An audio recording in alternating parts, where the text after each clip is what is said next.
Stage one, it's like throwing a fishing line out. Stage one, you put lots of money, units of exchange, into circulation. You do this by pushing interest rates down, by making lots of loans. This is the part of the cycle we call a boom. Because there's lots of units of exchange in circulation, there's lots of money changing hands. That generates lots of economic activity. That generates jobs. And as more and more money is spent, there's more demand. So companies take out more loans of fresh air money to increase their production. People get confident in their everyday lives. Hey, you know, I work for this company, they've got lots of orders, it's really going great, my job's safe, I tell you what, we can have a bigger house. Then they start to change it. What they do is they pull the fishing line in. They push interest rates up. Now, fewer people, are taking out loans, and they make the criteria for having a loan from the bank stronger anyway. And also, now, as interest rates have gone up, a larger part of people's income is going to pay back the extra interest and not being circulated in buying things. Suddenly, there's nothing like as much money in circulation, and therefore, fewer things are being bought. Companies start to go down in terms of their profits, they start to shed jobs, and they start to go out of business. People lose their jobs, they can't pay the mortgage anymore of the big house they took out in the good times.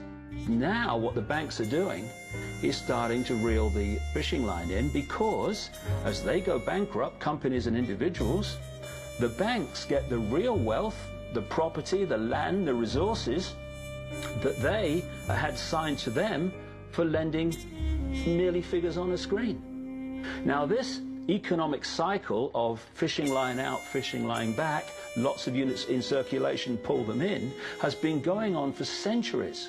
And what it's done, it's stolen and accumulated the real wealth of the world in the hands of the few.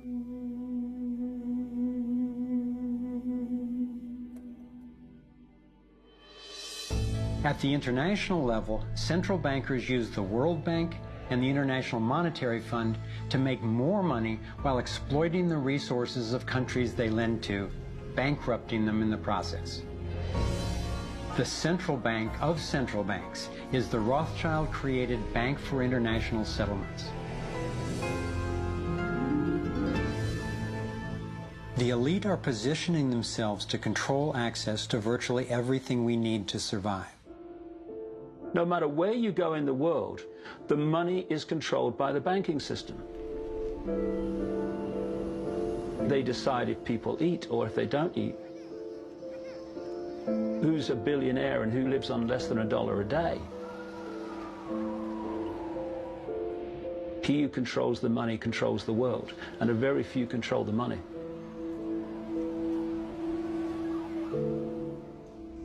At this point, my view of the world had been turned upside down. I was struggling with the realization that the failure and suffering of so many is actually success and fulfillment for a few.